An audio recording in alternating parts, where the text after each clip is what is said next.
आता हे जे आपण बघतोय हे दिलं तिकडे वेडिंगचं काम चालू आहे, ही साईट चालू आहे. साईट ऑफिसवरती लोक येऊन फ्लॅट बुक करतात. आता हे बुकिंग चालू आहे. बिफोर कम्प्लिशन 40 लाख पहिले दिले, मग 20 लाख दिले, मग ओसीगा सी सी मिळाल्यानंतर इथे 20 लाख दिले. तर एंटायर 80 लाख जे आहेत ना याच्यावर GST ॲप्लिकेबल होईल. सप्लाय होणार आहे. याचं ॲग्रीमेंट कधी झालं? CC येणं अगोदर झालं. CC येणं अगोदर काय झालं? ॲग्रीमेंट झालं. पेमेंट कसं झालं? 40 लाख पहिले, मग 20 लाख आणि CC आल्यानंतर इकडे 20 लाख. त्याला केव्हा की आपण ॲड बघतो 1 रुपयात बुकिंग करा. 1 रुपयात बुकिंग केलं आणि संपूर्ण कन्सिडरेशन उरलेलं जे आहे हे CC आल्यानंतर दिलं. GST ॲप्लिकेबल व्हॅल्यू काय असेल? 80 लॅक्स कम्प्लीट. म्हणजे ॲग्रीमेंट झालं आहे त्यांचं. 1 रुपया देऊन ॲग्रीमेंट झालेलं आहे आणि बाकी प्रोजेक्ट कम्प्लीट होईल तेव्हा पैसे द्या. पण ॲग्रीमेंट त्यांनी पहिले केलं ना आणि कम्प्लीट झाला प्रोजेक्ट, मग 80 लॅक्स पे केले. After completion 80 lakhs. Not a supply, GST not applicable. मग इकडे शेड्यूल 3 मध्ये जा. आता हे जे सांगितलं आहे एक्झाम्पल पहिले घेतलं, मग तुम्हाला इथे कन्फ्युजन होणार नाही हे वाचताना.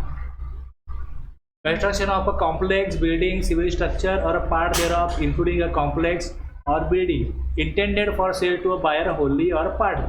म्हणजे बिल्डर आणि जो फ्लॅट ओनर आहे, नंतर होणार आहे फ्लॅटचा ओनर, त्यांच्यामधला जो व्यवहार आहे हा जर होत असेल, पण ह्याला अपवाद काय दिला?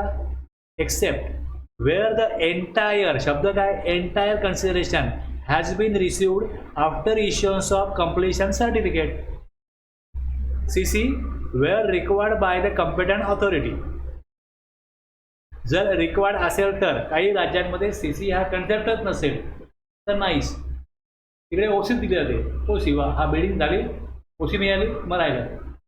काही राज्यांमध्ये असा कन्सेप्ट आहे की CC पण आहे आणि OC पण आहे. After issuance of completion certificate where required, इथे रिक्वायर्ड आहे by the competent authority, or after its first occupation, दोन्ही असल्यास विचेवरी अर्लियर. और म्हटलंय, हे नाहीच आहे तर और आहे. फर्स्ट ऑक्युपेशन दोन्ही आहे तर विचेवरी अर्लियर. इकडे एक आहे, तिकडे एकच.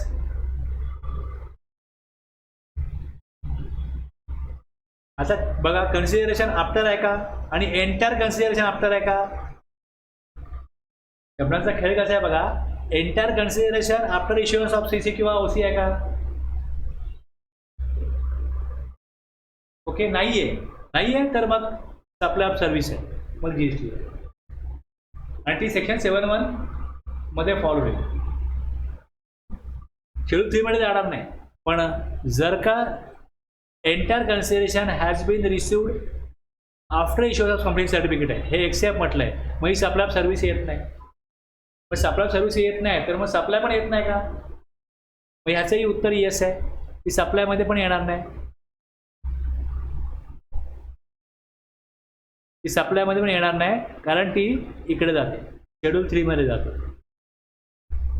Activities of schedule 3, activities of transaction which shall be treated neither as supply of goods nor a supply of services.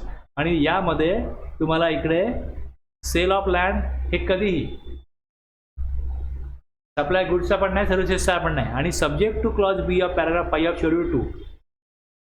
Schedule 2 मध्ये एंटायर कन्सिडरेशन जर CC मिळाल्यानंतर नाहीये तर मग ते शेड्यूल 3चा पार्ट होत नाही. मग शेड्यूल 3चा पार्ट होत नाही, मग ती सप्लाय ऑफ सर्व्हिस होईल आणि ती सप्लायमध्ये पण जाईल 7 मधनं.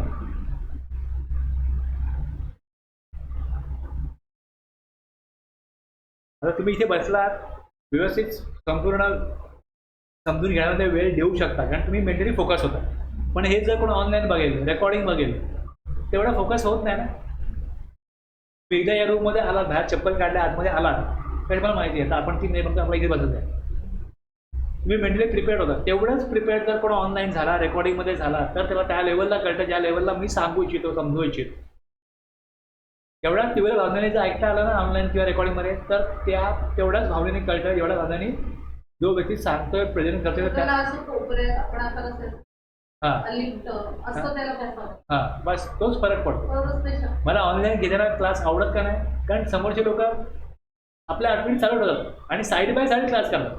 ते नाही होऊ शकत, त्या लेवलला पोहोचत नाही. मला कळतं हा पॉईंट मी मला सांगितला आहे, थोडं कुठेतरी थोडीशी गॅप राहिली, थोडीशी एक मिसिंग लिंक आहे, मी तो परत फोकस करून परत सांगतो. पण ते ऑनलाईनला होत नाही, रेकॉर्डिंगला होत नाही, ते व्यक्ती त्या लेवलला ऐकत नाही. आता तुम्ही काय, तुमची जी आत्ताची इथली अवस्था आहे त्या अवस्थेनुसार मी बघून तुम्हाला सांगतोय, त्यामुळे कुठेही मिसिंग लिंक राहू नये हे मी बघू शकतो, ते मी ऑनलाईनला बघू शकतो. आणि जर रेकॉर्डिंगमध्ये ज्या प्रकारे ऐकणाऱ्याने ऐकलंय त्याच अवस्थेमध्ये जर रेकॉर्डिंग पण ऐकणारा ऐकतो तर त्याच स्तरावर त्याला पोहोचतो. अदरवाईज ही गॅप राहणार, ऑलवेज राहणार. तर ते एंटायर कन्सिडर पण आता कळलं मगाशी ते एक नव्हतं झालं. एक्झाम्पल म्हणून दिलंय ना पुढे. मी थांबवला का विषय की बस आता ओरडत होते, बस परत मी कंटिन्यू करेन. मी ब्रेक म्हणून दिला की ब्रेक नंतर परत मी मेंटली रिफ्रेश व्हाल, परत मी येईन, तो विषय क्लिअर करेन. हे अनुभवानेच काय गोष्टी आम्ही जेव्हा बनवतो ना तेव्हा एकदम सगळे बनलेलं नाही आहे. जसं कुठेतरी वाटतं मिसिंग लिंक आहे, कधी एक्झाम्पल टाकू, कधी अजून ॲडिशन करू, त्यामध्ये मॉडिफिकेशन नोट्समध्ये कायम होत राहतात.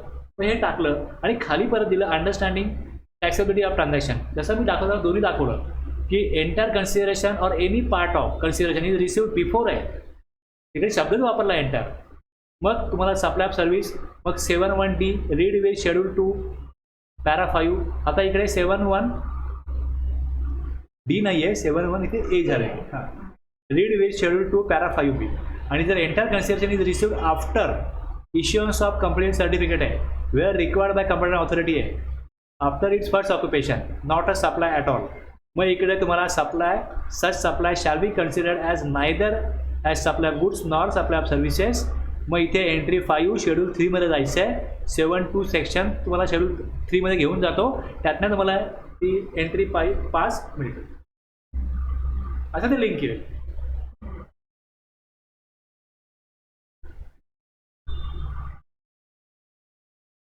जेव्हा जेव्हा हा पॉईंट मी घेतो तेव्हा तेव्हा एखाद्याचा थोडंफार कन्फ्युजन होतच, पण तो मुद्दा तसा आहे. Temporary transfer or permitting the use or enjoyment of any intellectual property right. आता इथे पण शब्द आला टेम्पररी ट्रान्सफर. शब्द काय टेम्पररी आहे, मग परमनंट असेल तर काय permitting the use or enjoyment of intellectual property right म्हणजे copyright, patent, trademark, design, any other similar right to an intangible property. याला काय म्हणतात intellectual property right. Intellectual property right normally treated as movable property, that is goods.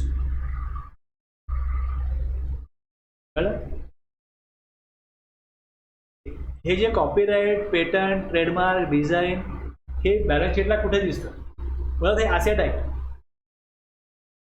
Okay, जेव्हा आपण काही good services देतो, आता इथे काय दिलं, following shall be treated as supply of services, नेमली टेम्पररी ट्रान्सफर.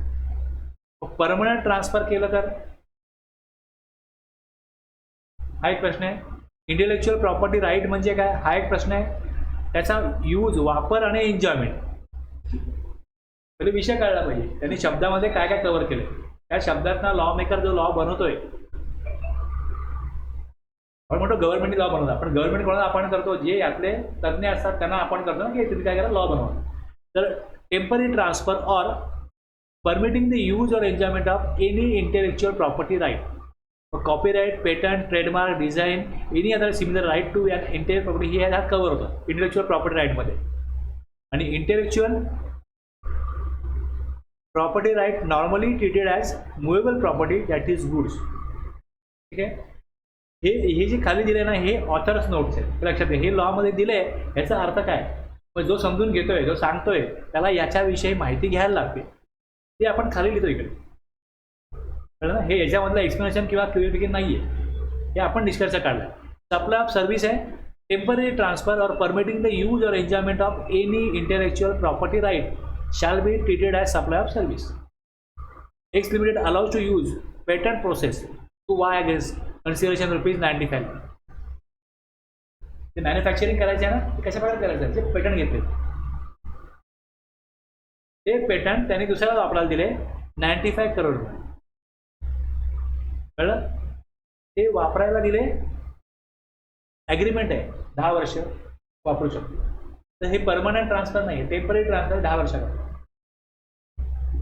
जोपर्यंत वापरत राहील त्याला मंथली, क्वार्टरली, इयरली किंवा लमसम त्याने पहिले पेमेंट घेतलं असेल याच्यावरती आपला सर्व्हिस आहे.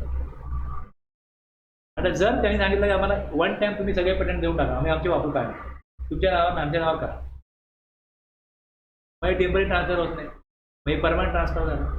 मग परमनंट ट्रान्सफर झालं मग तेच आपल्याला गुड्स होईल. बघा माझ्या बॅलन्स शीटला मी दाखवीन इंटेलेक्चुअल प्रॉपर्टी राईट, बरोबर, दुसऱ्याला वापरायला दिले, आपण दुसऱ्याला वापरायला नॉर्मली गुड्स देतो. वापरायला दिले, गुड्स वापरायला दिले तर ते आपला सर्व्हिस आहे. लक्षात घ्या ना, मी काय स्टोरेज मी सर्व्हिस करू शकत नाही ना.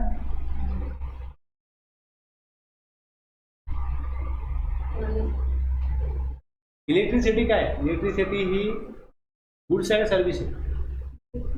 इलेक्ट्रिसिटी बनवली जाते, मग जी बनवली ती त्या केबल थ्रू वाहून नेली जाते आणि मग त्याचं कन्झम्पशन होतं.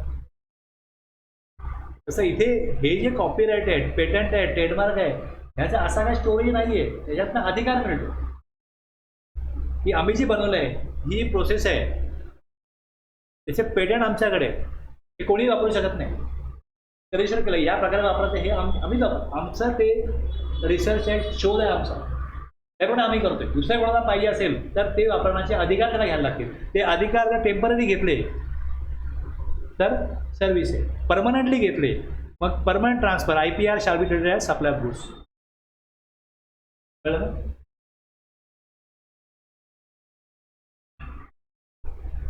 प्रत्येक शब्दाच्या अपोजिट शब्दाचा तुम्ही विचार केला तुम्हाला प्रश्न पडणार टेम्पर दिले परमनंटचं काय होतं. इंटर कन्सिडरेशन अगोदर पाहिजे, मग इंटर कन्सिडरेशन अगोदर नाही तर काय लॉ बदलतो लगेच, तसंच येते. ॲक्च्युली ज्याला ॲडवाईस द्यायचा ना ह्याच्यावरती त्याला एवढा विचार करावाच लागतो.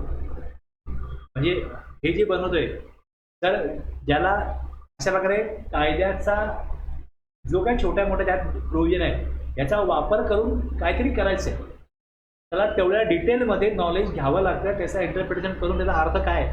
जरा टेम्पररी परमनंट जातं, अर्थ बदलला परमनंट तू विचार कर, हां ट्रान्सफर ऑफ IPR आहे ना, ठीक आहे, अरे पण ट्रान्सफर ऑफ IPR हे टेम्पररी शब्द का वापरला इकडे. जर एवढंच असतं की transfer of permitting the use of enjoyment of material right तर अर्थात ठीक आहे, मग इथे परमनंट आणि टेम्पररी शब्द नाही, काही फरक नाही. पण जर टेम्पररी दिलाय शब्द इकडे तर याचा अर्थ परमनंटचा अर्थ वेगळा होणार आहे. ओके, त्यांनी दिलं काय तिकडे लॉ मेकरनी, टेम्पररीज का दिलं. जर त्यांना टेम्पररी किंवा परमनंटमध्ये फरक ठेवायचा नसता तर फक्त ट्रान्सफर म्हटलं असतं. मग त्यांना स्पेसिफिकली सांगायचं आहे की आम्ही परमनंटबद्दल बोलतच नाही आहोत, आम्ही फक्त टेम्पररी ट्रान्सफरबद्दल बोलतोय. Temporary transfer or permitting the use of enjoyment of IPR याबद्दल म्हणत आहे. टेम्पररी ट्रान्सफर केलाय का, येस, तर मग आपल्या सर्व्हिस आहे. परमनंट ट्रान्सफरचा विषयच नाही तर परमनंट ट्रान्सफर आहे. मग इथे म्हणून मी ही नोट दिली आहे की intellectual property right normally treated as movable property आणि ते गुड्स समजले जातात. ही नोट त्या करत दिली ते क्लिअरिफिकेशन यावं म्हणून. म्हणजे कोणतरी मला डाऊट विचारला किंवा मला माझ्या माइंडमध्ये एखादी शंका आली तर मी मग काहीतरी शोधतो, पुढे काय आहे का अभ्यास करतो, मग असे नोट टाकतो. किंवा कोणतरी असा अभ्यास केला त्यांनी नोट टाकली की मी इथे कॉपी पेस्ट करतो. तुम्ही जसं काम करायचं झालं ना मग तुम्हाला त्या लेवलला तुमचे विचार मला यायला लागते. एकदम पहिल्याच क्लासमध्ये एवढ्या लेवलला कोण विचार नाही करू शकत. कारण एवढ्या गंभीरपणे एवढे विचार करण्याची आपल्याला नॉर्मली गरज नसते. बऱ्याच वेळा वेळ शक्ती आपण वाया घालवत नाही. आपला प्रॉब्लेम असे आपला मेंदूचा हा गरज आहे मग करा विचार. इथे कसं तुम्हाला एक शिकवताना सांगताना एक तुम्हाला मेसेज दिला आहे की तुम्हाला डिटेल्समध्ये जायचं आहे, गरज आहे, तुम्ही ज्या लेवलला काम करताय, ज्या विषयाचा अभ्यास करताय तुम्हाला त्या लेवलला जावं लागेल. प्रत्येक वेळेस त्याची गरज नसते. मी मार्केटला चाललो आहे, मला माझी भाजी आणायला जायचं आहे, तर बाकी मी तेव्हा साड्याची दुकानं बघत नाही, तेव्हा मी कपड्याची दुकानं बघत नाही, मी पटापट मग काय होतं चालतं राहतो. फक्त जो रस्ता मला माझ्याकडे बघतो तिथे पोहोचतो. पण जेव्हा मला साड्या घ्यायचे कपडे घ्यायचे तेव्हा मी भाजी मार्केट बघत नाही. कसं आहे तुम्हाला जे विषय चाललेला आहे त्यात ज्या लेवलला जायचं आहे तुमचं माइंड करेल एवढं बघ, शक्ती वाया घालू नको. कारण जो विषय आहे त्या डीप डेडिंगमध्ये जायला पाहिजे, तिकडे तुम्हाला मेंटेन तुमची मानसिक शक्ती वापरायला लागते. Development, design, programming, customisation, adaptation, upgradation, enhancement, implementation of information technology software याचं डेव्हलपमेंट. विषय कुठला आहे? Implementation of information technology software याचा विषय. त्यातलं development, design, programming, customisation, adaptation, upgradation. आता जसं बँकेमध्ये कम्प्युटेशन झालं, बरोबर. बँकेने काय केलं? त्या मशीनवर जा, तिकडे जाऊन तुम्ही पासबुक प्रिंट करा, तुम्हाला एंट्रीज मिळतील.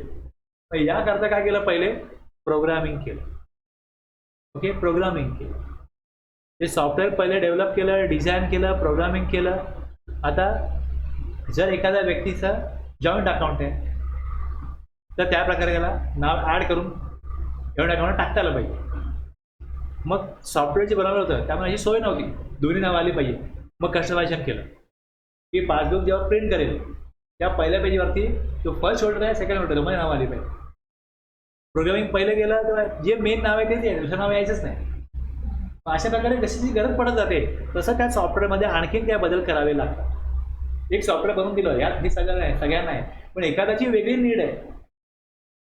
तर मी शर्ट ठेवलं एकच पॉकेट येतं, मला 2 पॉकेट पाहिजे, तर मला तसं कस्टमायझेशन करून घ्यायला लागेल. मला टेलरकडे द्यायला लागेल की नाही मला 2 पॉकेट पाहिजे. मी सफारी शिवलं आहे, 2 पॉकेट सफारीला असतात, खाली असतात, मला खाली पाहिजे, वरती नाही खाली पाहिजे.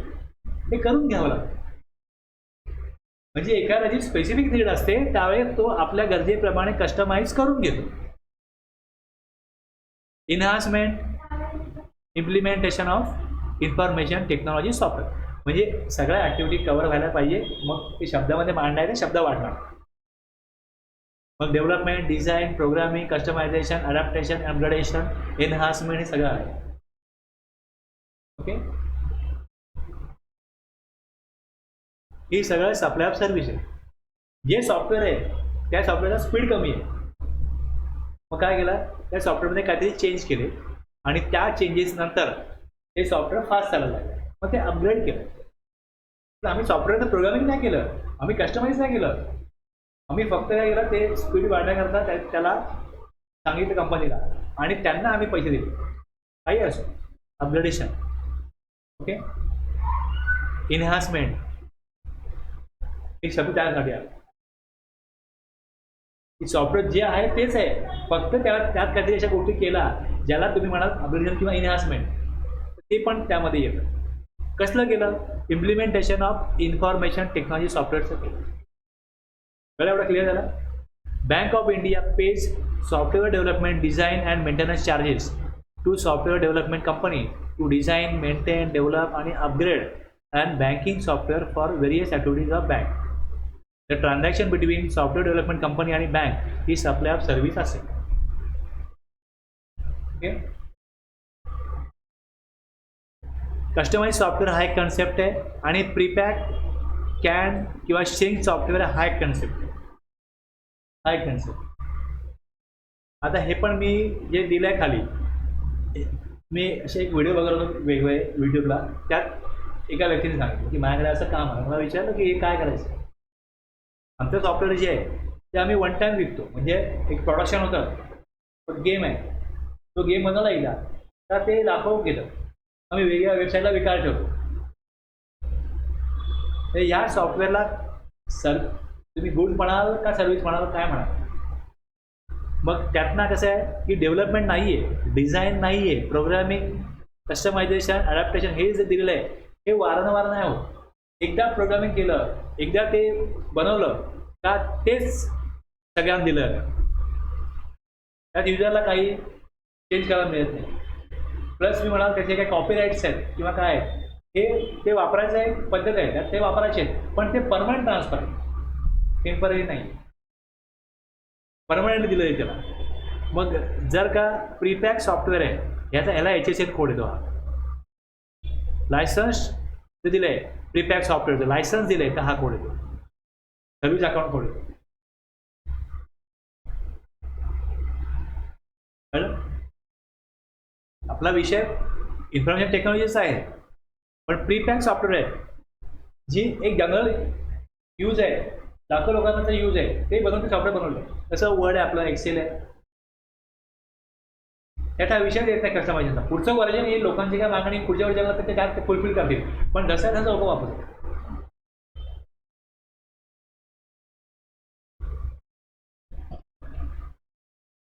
तसं तो काहीतरी जेव्हा एखाद्या व्यक्ती काम करतो ना, तेव्हा त्याच्याकडनं लोकांकडनं क्युरी जावा, आम्हाला ॲडवाईस करा, आम्हाला कन्सल्ट करा, मग त्यातून त्याला लॉ बघायला लागतो.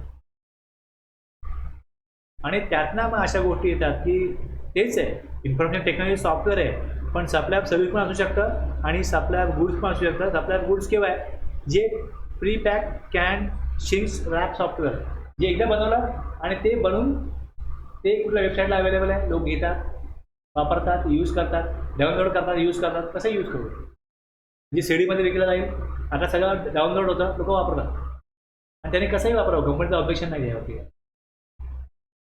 पण तेच आपल्या सर्व्हिस नाही.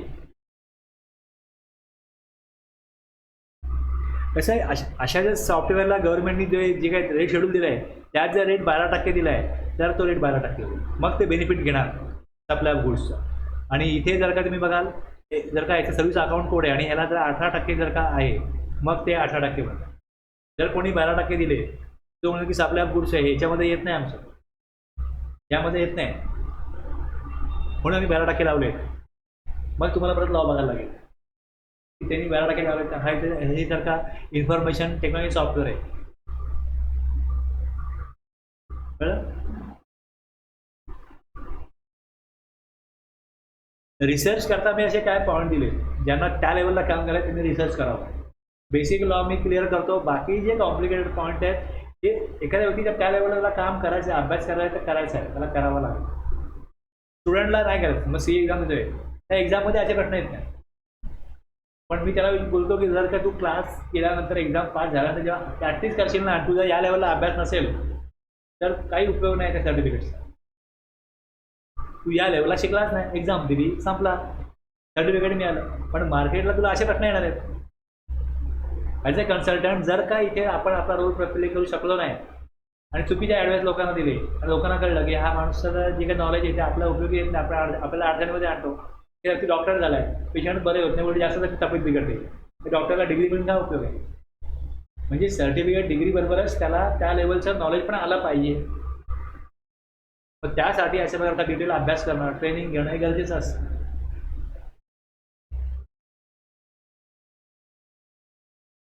पुढची सर्व्हिस आहे supply service. Agreeing to the obligation to refrain from an act, to tolerate an act or a situation or to do an act. ही supply service. Agreeing to the obligation to refrain from an act. इथे काहीतरी accept केलं जातं, हे स्वीकारलं जातं. Agreeing to the obligation. तुमच्यावरती काय निर्बंध आहेत की तुम्हाला ऑफिसमध्ये 10 ते 6 काम करायला लागेल. तुम्ही एम्प्लॉई आहात, तुम्हाला हे 10 ते 6 काम करायला लागेल. रोज तुम्हाला 10 ते 6 यायला लागेल. 1 महिन्याने तुम्हाला पगार मिळेल.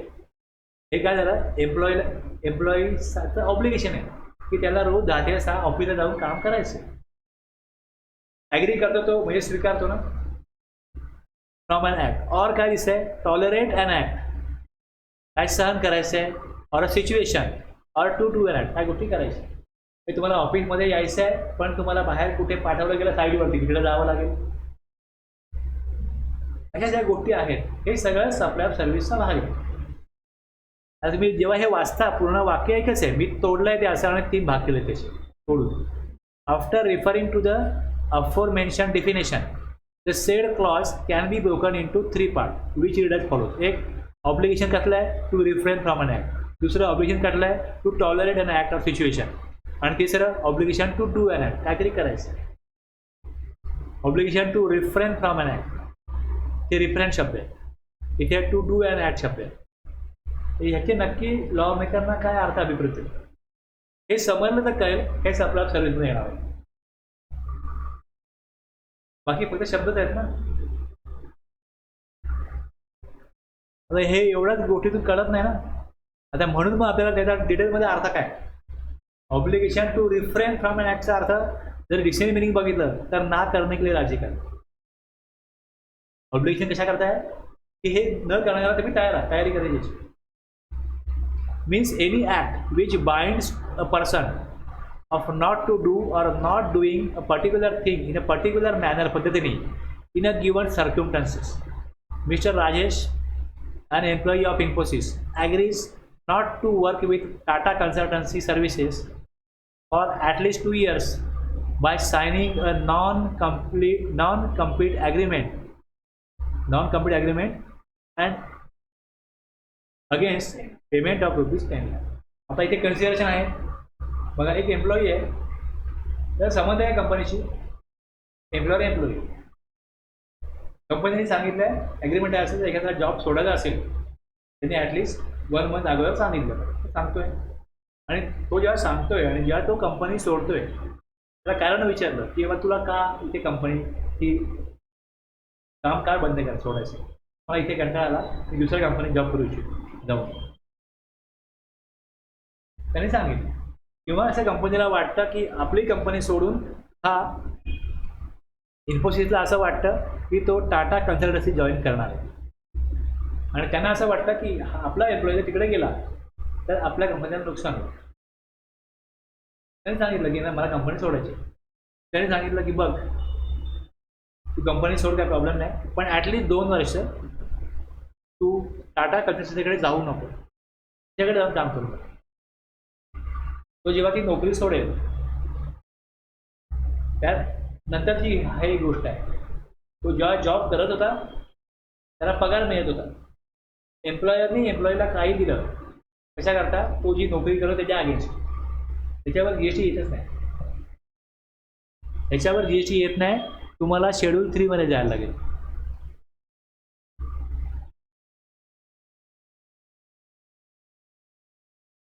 तुम्ही इथे याल शेड्यूल 3 मध्ये,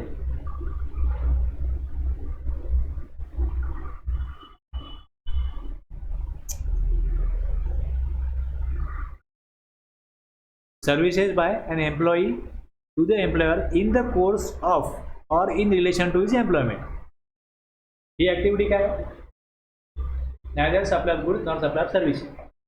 पण आता त्यांनी ती नोकरी सोडली, त्याला जो काय PF असेल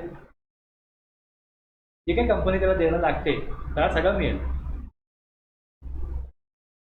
आता त्या कंपनी काय सांगते की बघ तू 2 वर्ष आहे ना दुसऱ्या कंपनीत, ही आमचा कॉम्प्युटर कंपनी इथे काम करू नको, तर ते या शेड्यूल 3 मधल्या पॅरामध्ये येत नाही. कारण की तो in the course of employment ते करत नाहीये, कळलं ना. ज्यावेळेस तो कामाला लागला त्यावेळेस त्याला सांगितलं 10 ते 6 काम करायचं, हे करायचं, तुला हे काम दिलं जाईल, बाहेर पाठवलं जाईल, हे सगळं त्याने ॲग्रीमेंट केलेलं आहे. यात नोकरी सोडल्यानंतर त्याने काय करावं आणि काय करू नये हे काही एम्प्लॉयमेंटचा भागच नाही. त्यामुळे शेड्यूल 3चा भाग तो होणार नाही. ती जी अमाऊंट त्याला मिळते, कारण हे जेव्हा कव्हर होतं तेव्हा जे काही पैसे एम्प्लॉय म्हणून मिळतील ते GSTला येतच नाही. पण आता तुम्ही बघाल जेव्हा या डेफिनेशनच्या बाहेर जर ते कन्सिडरेशन आहे, या डेफिनेशनच्या बाहेर जर ते कन्सिडरेशन आहे, मिस्टर राजेश तो एम्प्लॉई होता. आता हे पहिली गोष्ट जेव्हा असं एक्झाम्पल येतं तेव्हा ते शेड्यूल 3 मधलं पार्टमधलं भाग बनता का नाही बनत, त्याला त्याचा जो काय पेमेंट आणि इतर जे त्याला ॲडिशन जे काय होते ॲज अ एम्प्लॉयमेंट त्याला मिळत होते त्याला तिकडे वर कंपनी बोलते तू तिकडे काम करतो. मी काय असं का, आम्हाला वाटतं की तिकडे तू काम करू नये आणि तुला आम्ही स्पेशल पेमेंट देतो, कन्सिडरेशन देतो 10 लाख रुपये, 10 लाख 20 लाख 25 लाख त्याला काय देतील, त्याच्यावर GST ॲप्लिकेबल होईल. आणि तीच आपल्या सर्व्हिस होईल.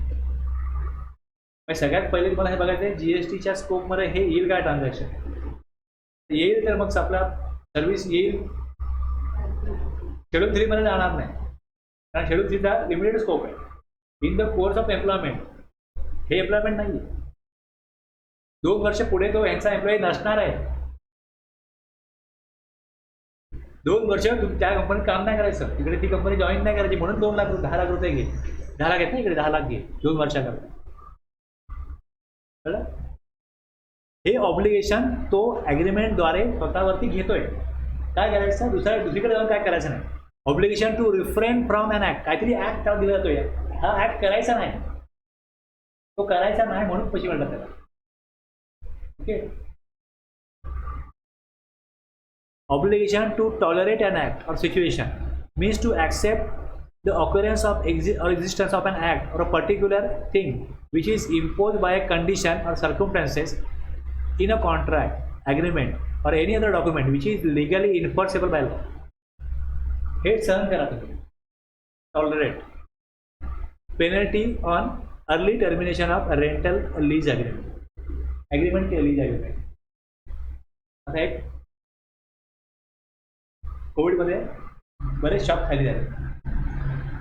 नवीन ते शॉप कोण घेत नव्हतं. परत दुसरा लहर आली कोविडची, शॉप बंद आहे. एक व्यक्ती गेला, मला 5 वर्षाकरता शॉप पाहिजे.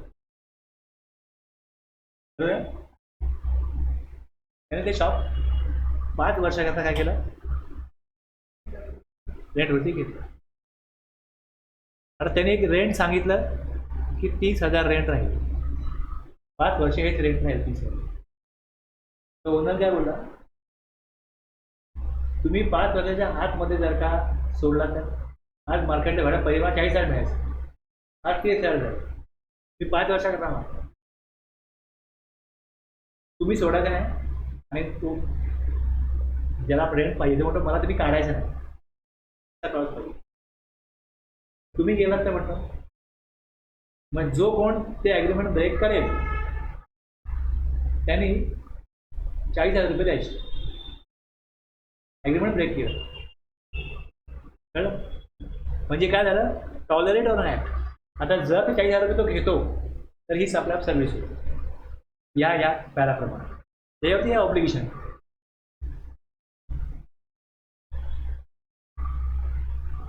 म्हणजे त्या स्पेसिफिक सर्कमस्टान्सेसमध्ये, त्या परिस्थितीमध्ये जर का त्यांनी ते केलं, ती ॲक्टिव्हिटी केली, काय ॲग्रीमेंट ब्रेक तोडलं. एखादी कंपनी आहे, त्याने एजन्सी दिली की तुम्हाला हा संपूर्ण एरिया आहे, या एरियामध्ये तुम्ही सप्लाय करा, की दुसरा तिकडे डिस्ट्रीब्युटर नेमणार नाही. ओके. आता जर त्या कंपनीने ह्या एरियामध्ये समजा हा ए जो व्यक्ती आहे ह्याला एवढा एरिया दिला आहे, ह्यात तू डिस्ट्रीब्यूट कर, आणि नंतर कंपनीला वाटलं म्हणून त्यांनी ह्यातला काही एरिया जो आहे तो जर बीला दिला, असं होऊ शकतं. त्याच्यामध्ये ॲग्रीमेंट आहे 3 वर्ष आम्ही दुसरा इथे डिस्ट्रीब्युटर नेमणार नाही, आणि जर नेमला तर तुला आम्ही 2 लाख रुपये देऊ.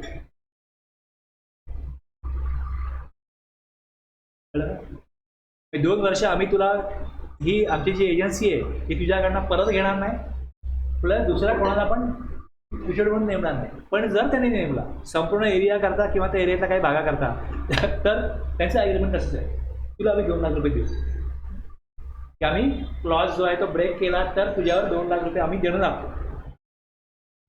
इथे काय केलं, tolerate an act or a situation. पण तुम्ही लोन घेतलं आणि pre payment charges on early payment of loan instalment. Bank काय बोलते, तुम्ही लोन घेताय, तुम्ही याचे 9 हप्ते भरणार आहात. तुम्ही TV घेतला EMI वर, तर तुम्ही 9 हप्त्यामध्ये भरायचं. 30-30 याने बोला संपूर्ण लोन भरतो आम्ही, आणि इंटरेस्ट पुढचा घेऊ नका. ॲग्रीमेंट काय असतं, जर का तुम्ही प्री पेमेंट केलं तर पुढचा इंटरेस्ट ॲक्रू होत नाही ना, इंटरेस्ट तिकडे येत नाही. इंटरेस्ट 3 महिने झाले, तुम्ही तुमचे पैसे वापरले, 3 महिन्याचा इंटरेस्ट घ्या. मग त्यात कसा क्लॉज असतो की प्री पेमेंट चार्जेस लागतील, समजा 2,000 रुपये, मग ते भरायला लागतील. तर मला इंटरेस्ट 2,500 झाला असता आणि मी अगोदरच भरला, 2,000 भरायला लागतं, किंवा इंटरेस्ट 1500 बाकी लागला असता पुढे जाऊन. मला त्यांचा उद्देश काय, त्यांना वाटतं की ह्यांनी इन्स्टॉलमेंट 9 महिन्यात भराय, 9 महिन्याचा इंटरेस्ट द्यावा, पैसे व्याजाने दिले, व्याज मिळालं तरच बिझनेस आहे. मग जर ॲग्रीमेंट अगोदर पेमेंट केलं तर मग त्यांचा क्लॉज असा असतो की तुम्हाला प्री पेमेंट चार्जेस द्यायला लागतील. मग तीच आपल्या सर्व्हिस आहे. कळलं.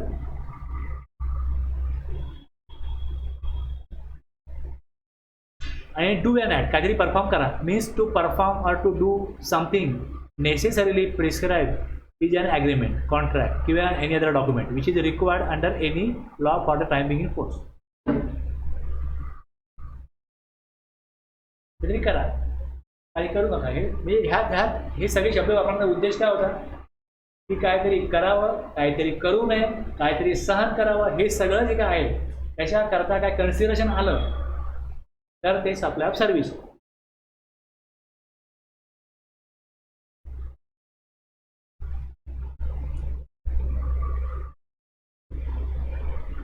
एफ क्लॉज मध्ये काय transfer of the right to use any goods for any purpose for cash, deferred payment or other valuable consideration.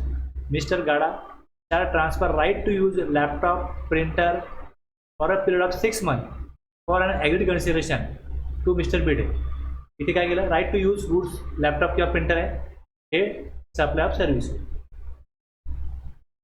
आता इथे आपण काय काय बघितलं इथे आपण बघितलं renting of movable property, construction intended to for sale, intellectual property, information technology software वापरणं, tolerance not to do an act आणि transfer of right to use goods.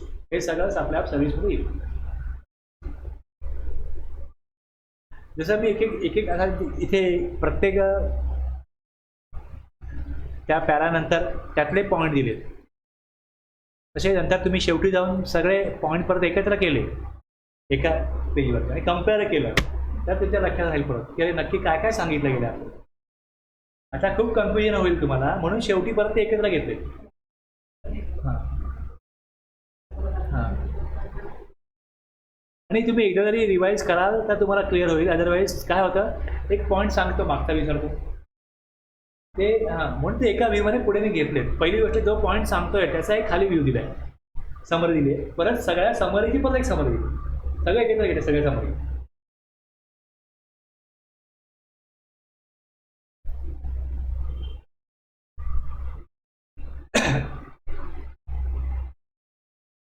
आता एक पुढचा जो पॉईंट आहे तो आहे कंपोजिट सप्लायची. त्यात एवढं दिलं आहे the following composite supply shall be treated as supply of service नेमली. आता कंपोजिट सप्लाय काय असतो तर कंपोजिट सप्लाय जो आहे ना हा डिफाईन केला आहे, हा डिफाईन केला इकडे. Composite supply defined in clause 30 of section 2. एक सप्लाय तुम्ही करत असाल समजा गुड्सचा सप्लाय करतोय, सपोज शूजचा एक मॅन्युफॅक्चर कंपनी त्या शूजचा सप्लाय करायचा आहे कुठे जे शूजचं शॉप आहे तिकडे. तर त्यांचं ॲग्रीमेंट असं आहे की शूज तुम्ही मागवा मी तुम्हाला डिलिव्हरी तुमच्या शॉपवर देईल. ओके. आता company supply means a supply made by a taxable person to a recipient. रेसिपियंटला ते शूज पाठवायचे बरोबर आहे. आता शूज ते असे उचलले फॅक्टरीत ना आणि असे त्या ट्रकमध्ये टाकायचं होत नाही ना, मग ते बॉक्समध्ये भरले, ते सगळे बॉक्स एका पेटीत भरले, मग ती पेटी पॅक केली. म्हणजे इथे 2 or more टॅक्सेबल सप्लाय. आता पॅकिंग मटेरियल आणावं लागेल मॅन्युफॅक्चररला, ते पण गुड्स आहेत आणि मग ते पॅकिंग करेल आणि मग ते ट्रान्सपोर्ट होतील. म्हणजे पुठ्ठे आणले, त्याचं बॉक्स बनवले, त्या बॉक्समध्ये ते पोटीवर टाकले. ओके. मग ते छोटे बॉक्स आहेत ते मोठ्या बॉक्समध्ये भरले, मग सगळे बॉक्स त्या ट्रकमध्ये ठेवले, ते प्रॉपरली बांधले आणि मग ट्रान्सपोर्ट केले. आता यामध्ये ते गुड्स पॅकिंग केले, मग ते ट्रकमध्ये लोड केले, आम्हाला आणले, आम्हालाकडून ते लोडिंग करून घेतले, प्लस त्याच्या शॉपमध्ये ते परत उतरवून त्या गोडाऊनमध्ये शॉपमध्ये टाकले. इथपर्यंत ते कंपनी करणार. मग कंपनी काय करते ते शूज सप्लाय करते, चप्पल सप्लाय करते, फुटवेअर सप्लाय करते रेसिपियंटला. Composite supply means a supply made by taxable person to a recipient consisting of 2 or more taxable supplies of goods or services of both or any combination thereof. आता हे सगळ्याच कंपन्या करतात तर हे natural आहे. ह्यात काय सगळ्यांनाच करायला लागतं. गुड्स मॅन्युफॅक्चरिंग कंपनी बनवते, एक वेगळा एरिया असतो MIDC एरिया शहराबाहेर, कुठली ओसाड जागा असते तिकडे गव्हर्नमेंट त्यांना बोलते इथे इंडस्ट्री बनवा, इकडे फॅक्टरीज बनवा आणि जे काही केमिकल आहे दूर आहे तो शहरात जाऊ नये, मानवी वस्तीला त्याला धोका पोहोचू नये म्हणून इंडस्ट्रियल एरिया शहराबाहेर असतो ना.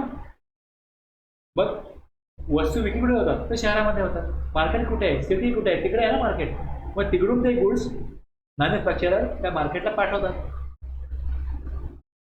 आता हे पाठवत असताना त्या recipient consisting of 2 or more taxable supplies of good services or both any company there, हे नॅचरल आहे, हे नॅचरली बंडल आहे आणि supplied in conjunction with each other in the ordinary course of business, one of which is principal supply. One of which is principal supply. Principal सप्लायचा अर्थ काय की जे फूडवेअर आहे हा प्रिन्सिपल सप्लाय.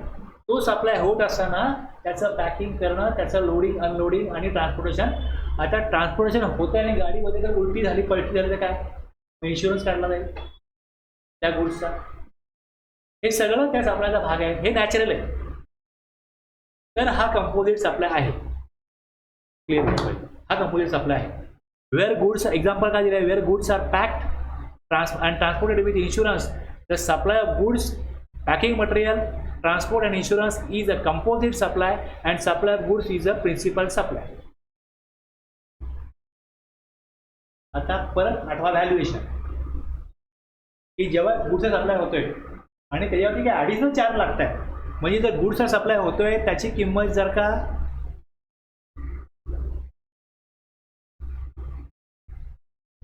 ₹1,00,000 आहे आणि याचं GST चार्जेस जर का 12%, ओके, ट्रान्सपोर्टेशनचा चार्ज 5%, ट्रान्सपोर्ट चार्ज 2,000 लागत असेल तर ह्याच्यावरती 5% पुढे लावले जाणार नाही. लक्षात घ्या. इन्शुरन्स काढला त्याची जर 1,000 आहे आणि इन्शुरन्सचा रेट जर 18%, असा वेगळा लावला जात नाही. मुख्य सप्लाय काय हाय, ॲडिशनल चार्जेस काय लागतात हे याच्यामध्येच ॲड होतील. म्हणजे हे 1,00,000, हे 2,000, हे 1,000, आणखीन काय आले समजा सगळे मिळून 7,000, हे सगळे मिळून 1,10,000 वरती 12% GST लागेल. प्रिन्सिपल सप्लाय जो आहे त्यामध्ये जे ॲडिशनल चार्जेस आहेत ते ॲड करा. हे कोणी सांगितलं? व्हॅल्युएशनमध्ये सांगितलं.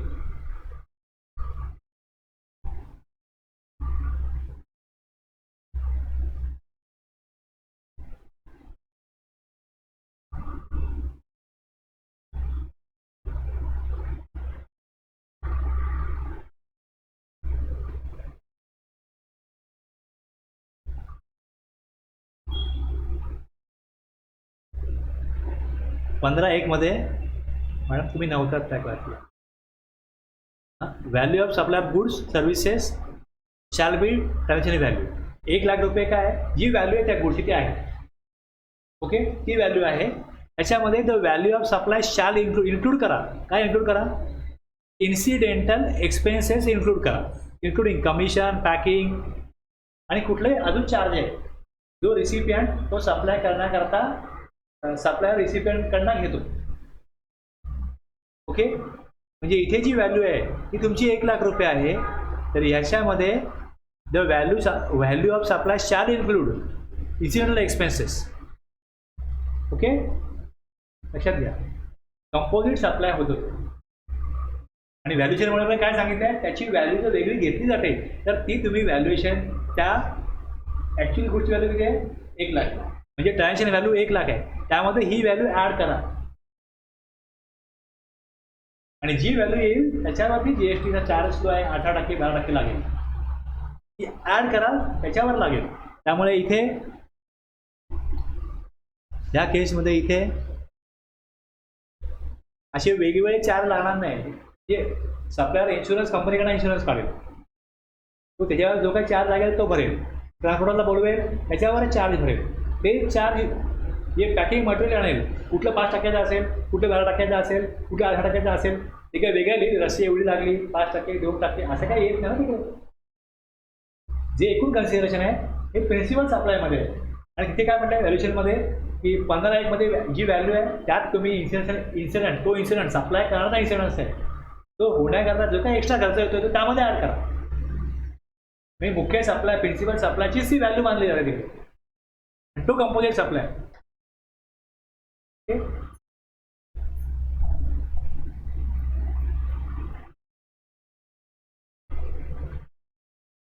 मी कंपोजिट एक किंवा त्याहून जास्त जर एकत्र आले आणि तो नॅचरल बंडल आहे तर तो कंपोजिट सप्लाय आहे. एवढा इथे मी क्लिअर करतो. ओके, आता पुढे येतो. पहिले काय होतं अगोदरच्या लॉमध्ये वर्क कॉन्ट्रॅक्ट आहे.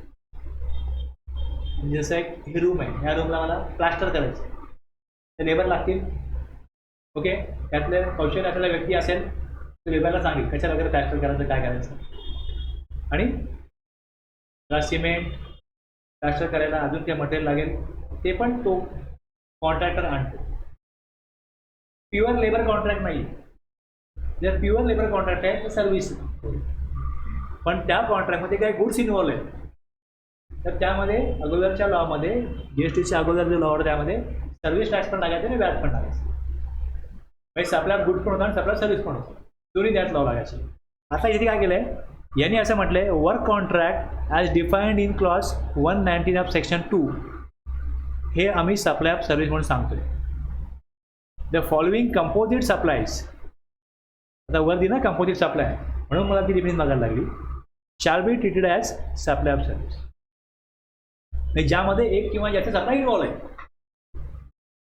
द फॉलोइंग कंपोजिट सप्लाय सगळे नाही. कंपोजिट सप्लाय कुठला तर shall be treated as supply of service. नेमली आम्ही खाली देऊ ते एक दिलंय work contract as defined in clause 119. म्हणजे जो वर्क कॉन्ट्रॅक्ट जर असेल हा सप्लाय आहे त्याला आम्ही सप्लाय ऑफ सर्व्हिस म्हणतोय. Work contract means a contract for building, completion, fitting out, repair, alteration, हे 5 झाले. इकडे 5 आणि हे 4, 14 आहे. Construction, erection, improvement, maintenance, commissioning, fabrication, installation, modification, renovation. Window आहे, त्या विंडोला इथे त्या ग्रिल लावायची, बरोबर ना. तर हे वर्क कॉन्ट्रॅक्ट दिलं, हे कसलं आहे फॅब्रिकेशनचं.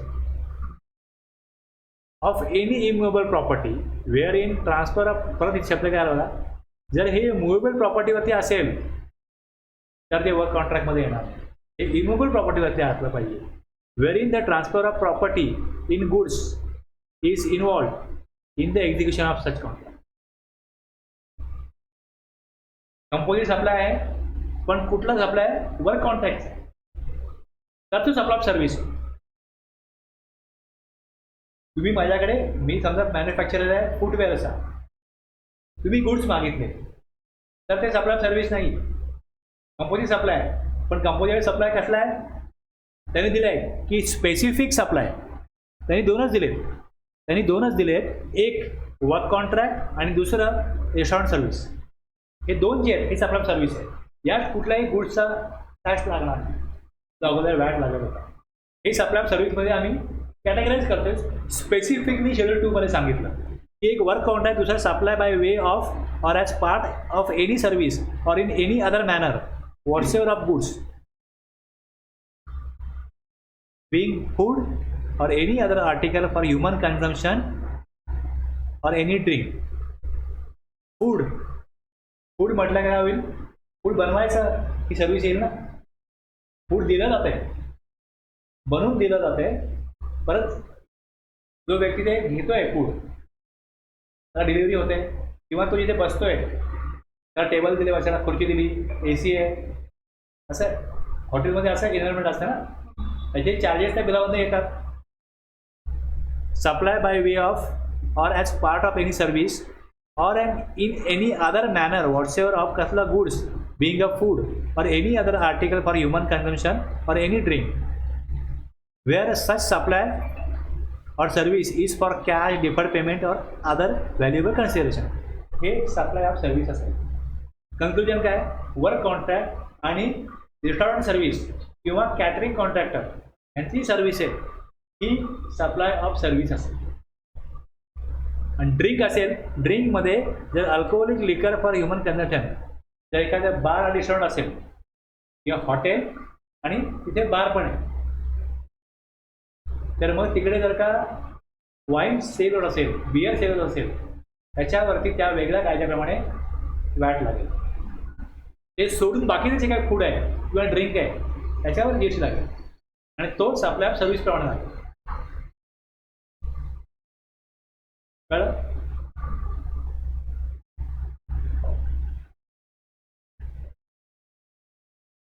आणि हे जेवढं बघितलं आपण तेवढं सगळं इथे घेतलेलं आहे.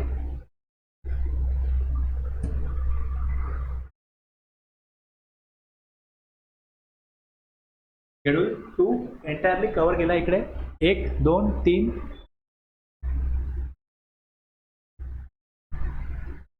तिसरं इथे आहे. मग इथे 4 5 6.